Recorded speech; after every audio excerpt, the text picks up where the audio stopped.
बहुत कम लोग होते हैं देश में, प्रदेश में, शहर में जो अपनी ही पार्टी को आईना दिखाते हैं।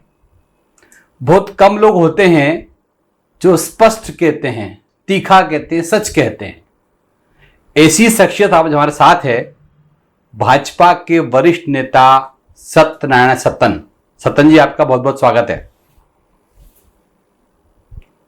इन दिनों पार्टी किस मोड़ पे चल रही है, आप ही बताइए। पार्टी जो है वो तो अपने सिद्धांतों को लेकर के ही चलती है, लेकिन जब कुछ लोगों के हाथ में ताकत आती है तो वो अपने वाली पर उतरने का प्रयत्न करते हैं और अपनी विधाओं को प्रोत्साहन देते हैं। आपने तो आपने अटल जी के साथ काम करा है, आपने आडवाणी जी के साथ काम करा है, अभी आप मोदी जी को देख रहे हैं, अमित शाह को देख रहे हैं, तो पार्टी में कुछ बदलाव दिखता है? पुरानी भारतीय जनता पार्टी और अभी की भारतीय जनता पार्टी में कुछ बदलाव दिखा आपको? पुरानी भारतीय जनता पार्टी जो है संगठन पर आधारित थी, आज के युग में कुछ व्यक्तियों पर आधारित।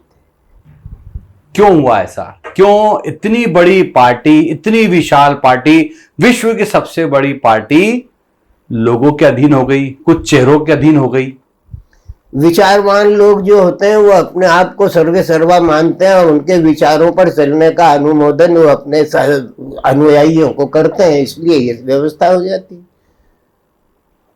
पिछला चुनाव हुआ था विधानसभा का, तो हमने देखा भारतीय जनता पार्टी के बड़े नेताओं के पास कुछ जिम्मा था कि कांग्रेस के जो नेता हैं उन्हें भारतीय जनता पार्टी में ले आओ। जरूरत क्या थी? जो आए हैं भाजपा में कांग्रेसी, जो सालों कांग्रेस में रहे, वो कर क्या रहे हैं? देखिए, दल बदल एक बहुत बड़ा धब्बा है राजनीति पर। एकदम से मनुष्य के विचारों का बदलना और एक साथ 50 साल 25 साल की तपस्या का जो स्थानांतरण किया जाना, वो स्थानांतरण वैचारिक है या पदलिप्सा के रूप में किया जा रहा है? वो सत्ता के प्रति आकर्षण है या अपने सिद्धांतों के प्रति आकर्षण है? जिनका सिद्धांतों के प्रति आकर्षण होता है वो अपने जगह पर सुरक्षित रह करके फैली हुई अव्यवस्था को व्यवस्थित करने का उपाय करते हैं, और जिनके पास केवल प्रदर्शन है, जो केवल अपनी आत्म उपलब्धि करना चाहते हैं, ऐसे लोग तैर करके इल्ले पार से पिल्ले पार हो जाते हैं। आप जिस विधानसभा में रहते हैं वहां का तो पूर्व विधायक संजय शुक्ला ही भारतीय जनता पार्टी में आ गया। प्रसन्नता की बात है कि देर आयत दुरुस्त आयत है, समझ तो आया। पिताजी के साथ ही आ जाता तो बहुत अच्छा था। तो पिताजी के जाने के बाद आना, उसे किस रूप में देखते हैं? पिताजी आज जिस बड़े भैया ने, जिस विष्णु प्रसाद शुक्ला जी ने अपना जीवन जिस पार्टी को दे दिया, उनके रहते हुए संजय शुक्ला भाजपा में नहीं आए, उनके बाद वो भाजपा में आ गए। वो भी किनके साथ? सुरेश पचौरी जी के साथ। सुरेश पचौरी जी जो सैद्धांतिक रूप से कांग्रेस के वरीय पुरुषों में अपना स्थान सुरक्षित रखते थे, उन सरीके व्यक्तित्व को अपना पाला बदलने की आवश्यकता क्यों पड़ी? पहला प्रश्न तो ये है। और सुरेश पचौरी जी ने यदि राष्ट्रभक्ति की भावनाओं से प्रेरित होकर के भारतीय जनता पार्टी का दामन थामा, और अगर वो ये चाहते हैं कि इसका हमारे देश का विकास भारतीय जनता पार्टी की सोच के अनुसार हो, अंतिम पंक्ति में खड़े हुए अंतिम व्यक्ति के विकास की कामना को लेकर के आपको किसने रोका था जो आज आप अंतिम पंक्ति में खड़े हुए अंतिम आदमी के विकास को लेकर के भाजपा में शामिल हुए?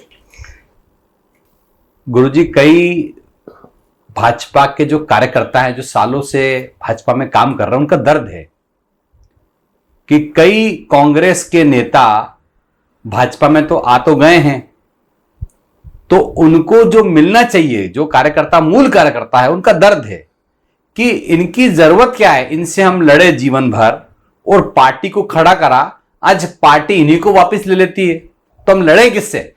एक आम कार्यकर्ता का दर्द है ये। देखिए, हम राम को मानते हैं। राम जी के पास सुग्रीव आया तो उन्होंने बाली का वध करवा के राजा उसको बना दिया।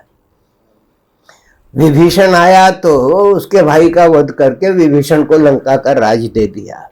ये विभीषण और सुग्रीव किस्म की भावना वाले, जिन्हें आप जयचंद कह दो, है, ऐसे जो लोग हैं जो कहीं से आप उसे संतुलित शब्दों में अगर अभिव्यक्ति दें तो वो अभिव्यक्ति होती है कि वो असंतुष्ट थे, तुष्ट नहीं थे। तो असंतुष्टि और संतुष्टि के बीच का जो संघर्ष है वही तो राजनीति है। जब तक तुम पद पर थे, तुम्हारे पास सत्ता थी, तब तक तुम संतुष्ट थे। जब तुम्हारे पास वो पद और वो गरिमाएं विलुप्त हो गई, तब तुमने सोचा कि अब इसे प्राप्त करना है तो उन लोगों के पास चले जाओ, इनके पास ये सुरक्षित है और हमारी योग्यता और उपयोगिता को देख करके हमें वो सब मिल जाएगा जिसके हम कामी हैं। कांग्रेस तो ये आरोप लगाती है कि आप ईडी का डर दिखाते हैं, इनकम टैक्स का डर दिखाते हैं, इसीलिए कांग्रेस छोड़ के लोग भाजपा में चले जाते हैं। ईडी का डर दिखाने की जरूरत ही नहीं है। अगर ये सारी की सारी सूचनाएं व्यवस्था से आती हैं और व्यवस्था से आती हैं तो उन सूचनाओं पर गौर करके उस पर आचरण किया जाता है। तो जिनके पास अत्याधिक है वो और उसका कमाया हुआ हिसाब मांगना कोई भी सरकार का दायित्व, कांग्रेस भी ये कर सकती थी आज जो भाजपा कर रही। इन दिनों मध्य प्रदेश में एक लंबे अरसे के बाद देखा कि जो संगठन में नियुक्तियां हुई है नगर अध्यक्षों की, ग्रामीण अध्यक्षों की, इसमें नेताओं ने अपने अपने लोगों को बना दिया। पूरे प्रदेश में से ही हुआ, जिसका जो शहर था उसे उसके पसंद का ग्रामीण अध्यक्ष और नगर अध्यक्ष दे दिया गया। ये कोई नई बात नहीं, कोई नया प्रश्न नहीं है, ये पारंपरिक रूप से यही होता आया है। क्या कारण है कि जवाहरलाल जी के बाद इंदिरा जी आ गई, इंदिरा जी के बाद में उनके पुत्र आ गए, उनके पुत्र के बाद फिर दूसरा बेटा आ गया। ये जो परंपरा चली आ रही है उसको भाजपा ने भी ग्रहण कर लिया। भाजपा में हालांकि अभी उस तरीके की कोई गतिविधियां पारंपरिक रूप से नहीं आई हैं, लेकिन हो रहा है, कहीं कहीं पर दिखाई दे रहा है वो दृश्य भी कि वंशावली के अनुसार ही राज तिलक होने लगे। तो फिर भाजपा क्यों दिखाती है कि राय मशवरी, बैठकें, विधायकों से समझना, सांसद से नाम लेना, मंत्रियों से पूछना, संगठन मंत्री से पूछना, प्रदेश अध्यक्ष से पूछना, यहाँ पे नामों की सूची भेजना, होता तो वही है जो यहाँ के लोकल नेता चाहते हैं। फिर ये इतनी सारी प्रक्रिया की जरूरत क्या है? सीधे लिस्ट भेज दीजिए कि ये नेताजी ने कहा है, इनको बना देंगे। बिना अभ्यास के परीक्षा नहीं होती। जब तक अभ्यास नहीं किया जाएगा तब तक परीक्षार्थी जो है उन प्रश्नों के उत्तर देने की योग्यता नहीं रख सकता। जो प्रतिभाशाली लोग होते हैं या जो पदाभिलाषी लोग होते हैं, वो पदाभिलाषी लोग उन्हीं से जुड़ते हैं जिनके पास पद को वितरित करने की सामर्थ्य हो, और जिनके पास पद को वितरित करने की सामर्थ्य हो या जो उस उपयोगिता को बनते और बिगड़ते हुए देख करके अपना स्वार्थ साध लेते हैं। राजनीति में इसी गली गलियारे का नाम जो है स्थापित किया जाता है।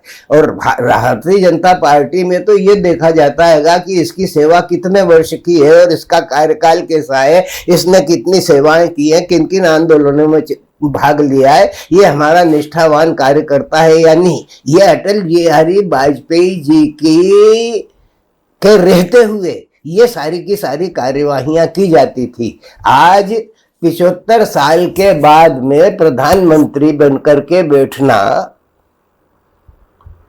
वर्जित है बकौल मोदी जी।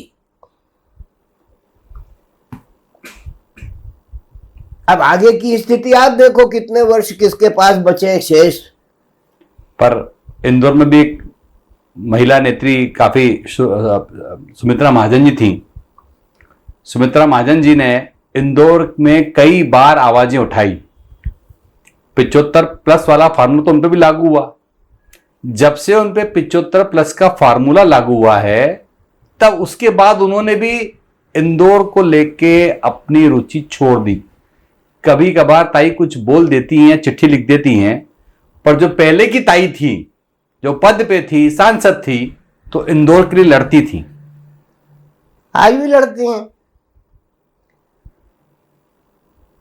आप बताइए कुछ लड़ाई, अभी कौन सी लड़ाई लड़ी? अभी उनकी दुकान पे हमला हुआ, लड़ाई लड़ी उन्होंने। अच्छा, उनकी दुकान पे हमले अगर हो जाता है तो उनके पुत्र की दुकान पे हमला ये हुआ। तो हमला किसी की भी दुकान पर हो और अगर उसकी सूचना उन्हें मिलती है तो वो इतनी मुस्तैद तो है कि वो लड़ी है। उनकी मुस्तैदी में कोई कमी आई क्या? आप जाकर के उनसे सवालात करेंगे तो आपको जवाब मिलेगा। जब कोई भिड़ेगा ही नहीं तो किस बात का जवाब? सत्ता हमारी, उनके द्वारा की जाने वाली गतिविधियों को मिलने वाला प्रोत्साहन, प्रश्रय, तो फिर उनके बोलने की जगह क्या है? जब वो चाहते हैं कि ये ऐसा होना चाहिए, वैसा होना चाहिए, उनके सुझावों पर अमल होता है, तो फिर काय के लिए वो लड़ने के लिए तैयार होंगी? जहां गलती होगी वहीं पर कूदेंगी। सतन जी, ऐसा क्यों हुआ इंदौर के साथ कि वही नेता भाजपा के इंदौर को चला रहे हैं जो सालों से हैं? सत्तन जी बुजुर्ग हो गए, ताई बुजुर्ग हो गई, और भी लोग बुजुर्ग हो गए, वो घर बैठ गए। पर कुछ लोग हैं जिनसे भाजपा बाहर ही नहीं आई। युवा तो आए नहीं। देख लीजिए, 2-3 लोग छोड़ दें, एक महापौर युवा है, पार्टी के अध्यक्ष युवा हैं, तो जो सेकंड लाइन के नेता थे इंदौर में वो नहीं आ पाए, वो एस्टेब्लिश नहीं हो पाए। क्यों? क्योंकि कई पुराने नेताओं का इंदौर पे आज भी कब्जा है। कुछ लोगों, कब्जा शब्द मेरे लिए उचित नहीं समझता मैं उसे। आदमी की के व्यक्तित्व और उसकी योग्यता के अनुसार उसका आकलन किया जाता है, और उसकी योग्यता के अनुसार अगर वो उस काम को करने के लिए फिट फॉर दैट पर्पज होता है तो उसे उस स्थान पर नियुक्ति दी जाती है। रहा प्रश्न नवोन्मेष का, नए लोगों के आने का, तो हमारी पार्टी की धारा है कि उसने नए लोगों को आगे करने का मन बना लिया है, और मोदी ने ये बात को स्वीकारोक्ति देते हुए कई बार उच्चारित किया है कि नए लोगों को मैदान में आना चाहिए। अभी तो 1000 लोगों को ढूंढ ही रहे हैं। इसका मतलब यह है कि 1000 लोगों को ढूंढने के लिए जो मोदी जी प्रयत्नशील है, इसका मतलब यह है कि वर्तमान में जो काम करने वाले लोग हैं उनकी कार्य प्रणाली, उनकी क्रिया पद्धति से उनका संतोष नहीं है। उन्हें नए किस्म के 1000 लोग चाहिए जो उनके द्वारा बनाई हुई रीति और उनके द्वारा संचालित किए जाने वाले कार्यक्रमों को गति प्रदान कर दें। इंदौर में बीआरटीएस जो बना था, आप भी कई बार निकले होंगे, जो बीआरटीएस की रोड बनी थी उसे हटा दिया गया है। आप ही की सरकार थी जो लाई थी, अब आप ही की सरकार है, उसने हटा दिया। तो जनता का प्रश्न ये उठता है कि करोड़ों रुपए लगा दिए, 325 करोड़ तकरीबन खर्च कर दिए थे बीआरटीएस में, अब हटाने में उससे ज्यादा पैसा लगेगा। ऐसे निर्णय इंदौर के हित में लेना ही क्यों जो बाद में बदलना पड़े? इंदौर के इंजीनियर जो हैं वो आज्ञाकारी हैं। वो अपनी सहमति से दिए जाने वाले कार्यक्रमों को व्यवस्थित करने में अपनी राय नहीं देते, वो नेताओं की राय पर चलते हैं। उनका उद्देश्य केवल उनके द्वारा दिए हुए कार्यों को संचालित करना। इंजीनियरों से अगर राय लेकर के किया जाने वाला जो कार्य हो, नेता अपनी सुविधा के स्थान पर निर्माण करना चाहता है, अपनी कॉन्स्टिट्यूएंसीज में करना चाहता है, अपने कार्य क्षेत्र में करना चाहता है, और उस कार्य क्षेत्र में करने के लिए वो बाध्य करता है। तो उनको क्या है, ठीक है आज बना रहा है, 2 हफ्ते बाद उखाड़ नहीं है तो उखाड़ देंगे। उखाड़ने भी वही जाएंगे जो बनाने गए थे। उन्हें दोनों तरफ से फायदा मिलेगा, तो उखाड़ने का भी पैसा ले लेंगे, बनाने का तो लग ही रहा है। इंदौर में आजकल एक सनातनी विधायक चर्चा का विषय है। मतलब इंदौर के अंदर एक ही सनातनी विधायक है, गोलू शुक्ला, बाकी सनातनी कोई भी नहीं है। ये सनातनी विधायक का मतलब क्या होता है गुरुजी, आप ही समझा दीजिए।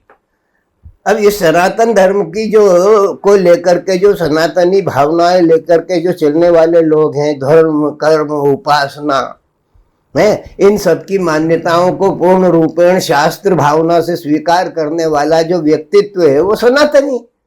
एक ही आपके पास पार्टी में एक ही है। वो एक ऐसा है जो खुल करके कहता है कि मैं सनातनी हूँ, एक ऐसा है जो खुल करके कहता है कि मैं सनातनी हूँ। और सनातनी हूं तो सनातनी का सर्वधर्म समानत्व का भाव होता है।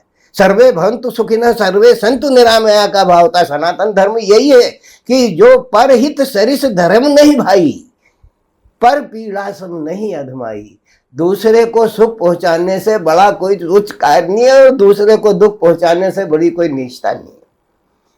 ये सनातन भाव है। और इस सनातन भाव में हमारे सनातन धर्म में ये भी कहा है, सर्वे भवन्तु सुखिनः सर्वे सन्तु निरामया सर्वे भद्राणि पश्यन्तु मां कश्चित् दुख भाग भवेत्। अगर एक विधायक अपने आप को ये कहता है कि मैं सनातनी हूं, है तो ठीक है, सनातनी रहे, लेकिन पार्टी के द्वारा परोसी हुई रीति नीति पर आचरण करने के लिए वो सनातनी भी बाध्य है, क्योंकि वो अनुशासन और नियमों की श्रृंखला से आबद्ध है। मध्य प्रदेश के मुख्यमंत्री मोहन यादव को आप बड़ा बेहतर जानते हैं। पहले शिवराज थे, अब मोहन यादव हैं। दोनों में कुछ तो फर्क होगा गुरुजी? फर्क कार्य पद्धति से समझ में आता है, लोकेशना से समझ में आता है, लोक कल्याण से समझ में आता है और लोग में सम्मिश्रण से समझ में आता है। जो सामंजस्य स्थापित करने की योग्यता शिवराज के पास थी, उस योग्यता को मोहन अपने हाथ में लेकर के चले हैं।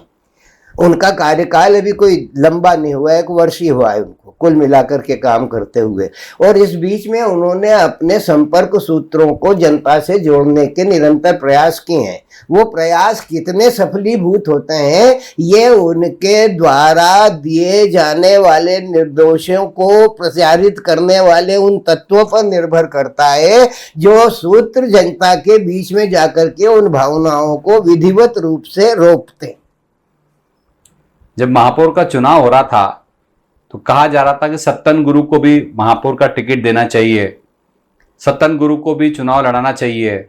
मेरा तो मिला हुआ टिकट वापस हो गया, लड़ाना चाहिए क्या है? क्यों वापस हो गया? अब ये तो ऊपर वाले प्रभु जाने कि क्यों वापस हो गया। वो नहीं चाहते होंगे कि ये आदमी कहीं पे जाके घंटी अलग तरीके से बजा दे। आज भी चुनाव होते हैं तो सारे नेता आपके पास आते हैं, आपका आशीर्वाद लेते हैं, वो कोई भी नेता हो इंदौर का, पर सत्तन गुरु के लिए कोई भी आगे नहीं आता है। सत्तन गुरु से आशीर्वाद लेने जरूर आएंगे, पर सत्तन गुरु की बात रखना होगी, सत्तन गुरु को पार्टी से कुछ दिलाना होगा तो कोई नहीं आएगा। मांगी लाल को प्रदान करना जो है सत्पुरुषों का धर्म है। जो मांगी लाल है, जो मांगने की आदी है, उनको मांगने की आदत है, अपने को देने की आदत है। क्या तुम मांगने आते हैं, हम उनका सहयोग करते हैं कि दो इनको, इनकी झोली भरो, कर दे दो काम काज। अगर पार्टी योग्य तो समझती है तो उनको प्रदान कर देती है, और नहीं समझती है तो प्रदान नहीं कर पाती। और जिन्हें नहीं प्रदान कर पाती फिर हम उनके व्यक्तित्व के माध्यम से आकलन किया जाता है कि वो कितने संतुष्ट हैं, कितने असंतुष्ट हैं, उनकी क्रिया पद्धति में हमारा सहयोग कितना है, असहयोग कितना है। सहयोग और असहयोग के बीच में झूलती हुई जो मानसिकता है, वो मानसिकता जन भावनाओं को भी आंदोलित करती है, प्रभावित करती। आजकल देखा जा रहा है गुरुजी कि द्वेष भावना से राजनीतिक पार्टियां काम कर रही है, जैसे दोनों कट्टर दुश्मन हो, तुम उसको निपटाओ मैं उसको निपटाऊं। आप सत्ता में हो तो आप विरोध नहीं कर सकते, विरोध करोगे तो आपको डंडे खाने पड़ेंगे, आप पे एफआईआर होंगी।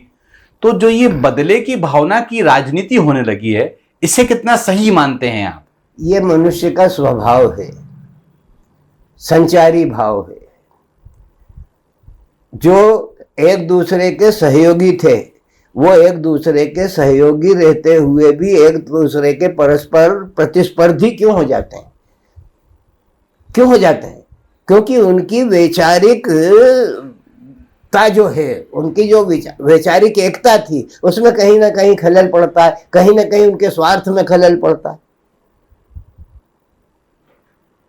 तब वो पाला बदलते हैं, विचार बदलते हैं। आपको क्या लगता है आने वाले समय में राजनीति में जिस तरह की गिरती राजनीति हम देख रहे हैं, आने वाले समय में राजनीति का परिदृश्य क्या होगा?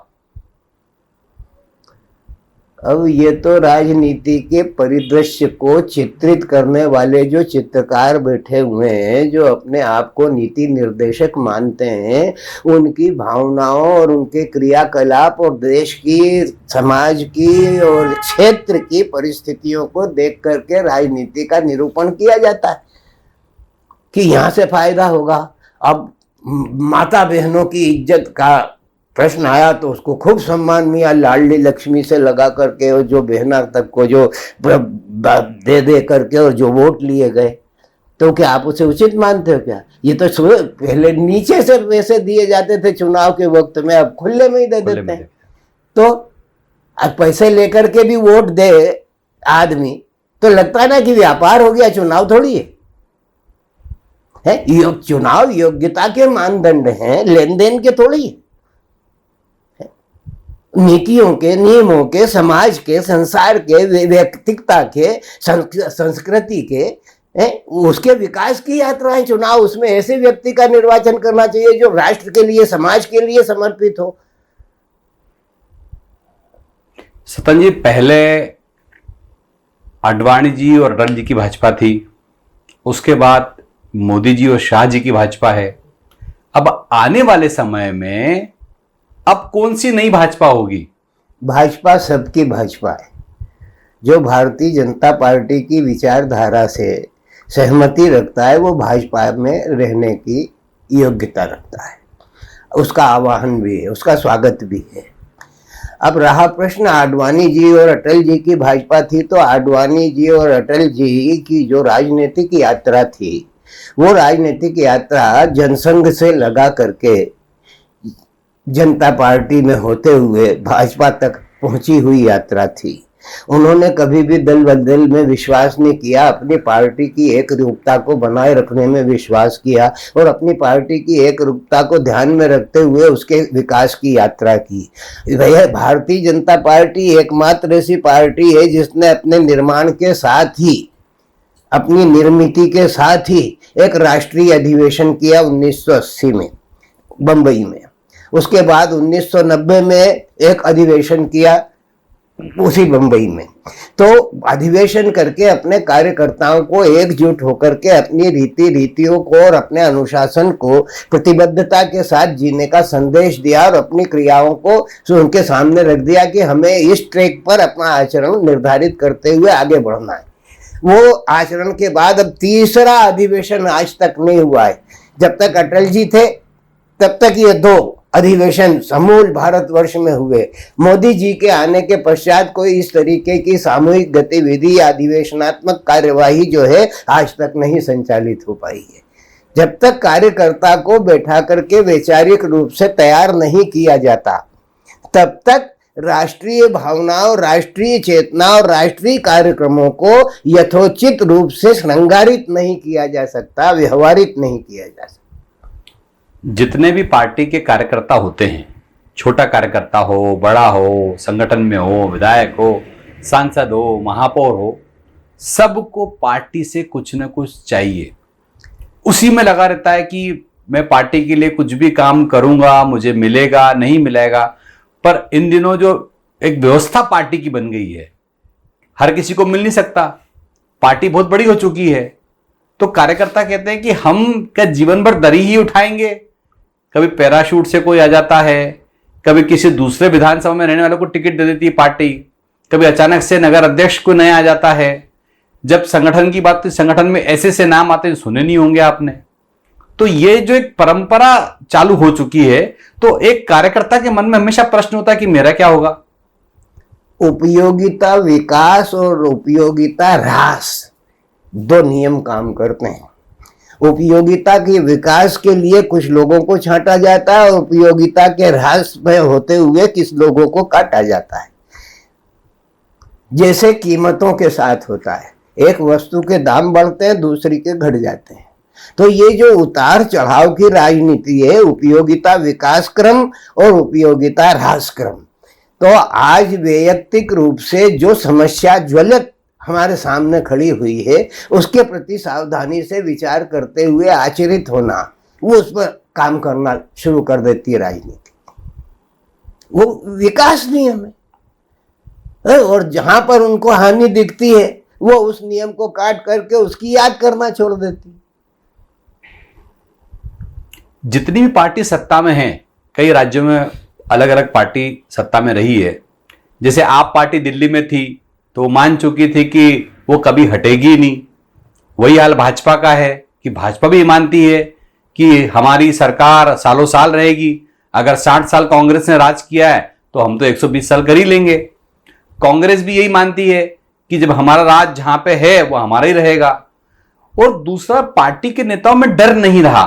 वो ये मानते ही नहीं है कि उनकी कभी सरकार जाएगी, दूसरी सरकार आएगी तो आज वो जो कर रहे हैं कल दूसरी पार्टी करेगी। ये डर नहीं बचा। ये दृढ़ संकल्प है। आदमी संकल्पबद्ध होता है और जब संकल्पबद्ध होता है तो वो यही बात की घोषणा करता है कि हम ही रहेंगे, क्योंकि हम जन कल्याण की भावना कर रहे हैं। लेकिन जन अनुभूति, जन आक्रोश, जन संतुष्टि से अनजान होकर के अगर वो केवल अपने मद में रह करके इस बात की घोषणा करे कि हम ही हम हैं, तो बहुत बड़ी भ्रांति है, बहुत बड़ी भ्रांति है। कांग्रेस को कुछ नहीं मिला इस मध्य प्रदेश में संसद में। क्यों? तो इतने लंबे अवसर तक राज्य करने का परिणाम है। ये गति अगर भारतीय जनता पार्टी की भी रही तो इसको भी वही दिन देखना पड़ेगा जो आज कांग्रेस को देखना पड़ रहा है। आपके आचरण पर जन संतुष्टि या जन असंतोष व्यापकता से आपके सामने आते हैं। भारतीय जनता पार्टी को इससे अछूती हो जाएगी क्या?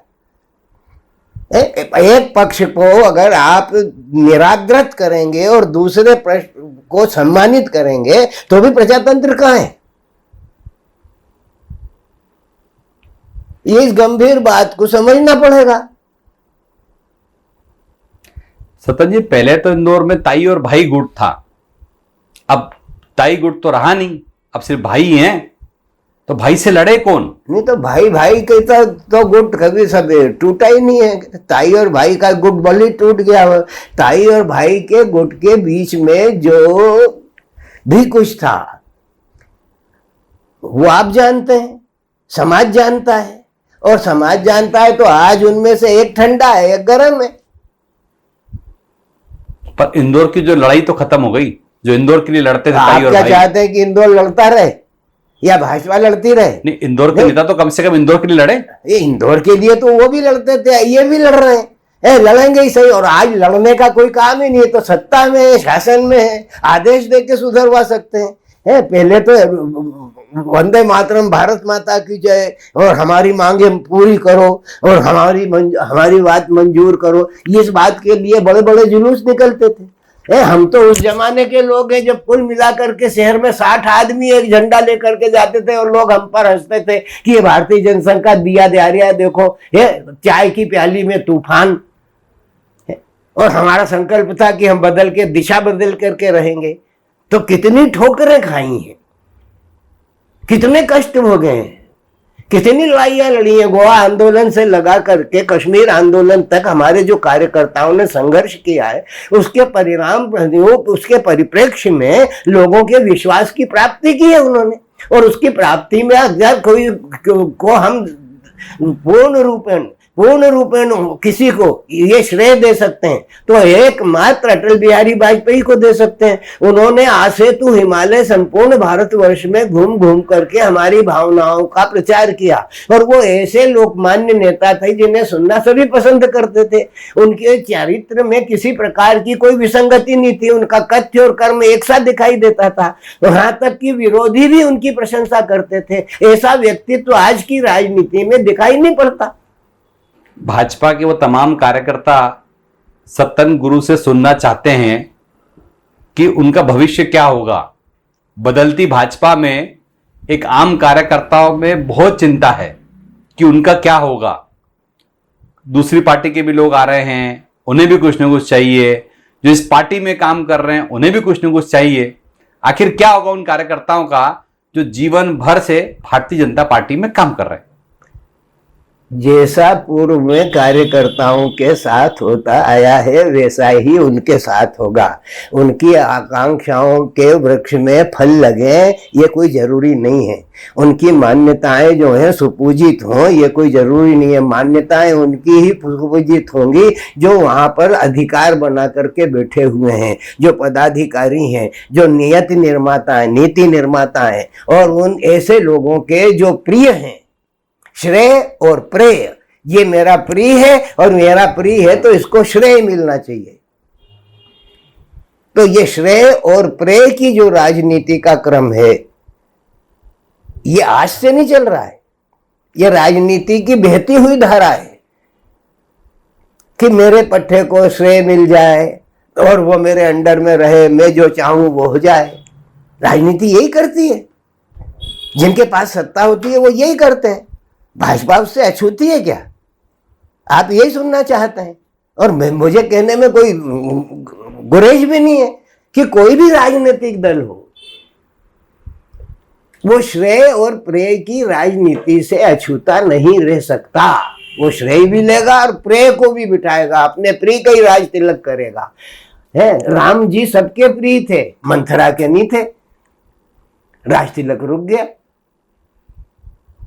है, लेकिन उससे जन कल्याण हुआ। राम जी के राज तिलक के रुकने से जन कल्याण हुआ। अगर वो वन में नहीं जाते तो दुष्टों का संहार नहीं होता। लेकिन राजनीति में आज अगर जरूरत है तो ऐसे ही विचार की जरूरत है जो दिखने में तो कड़वा हो लेकिन जिसका फल अमृत के समान हो। सत्तन जी संगठन को कोई सीख देंगे? आखिरी बात आपकी होगी, कोई संगठन को सीख सत्तन जी की तरफ से?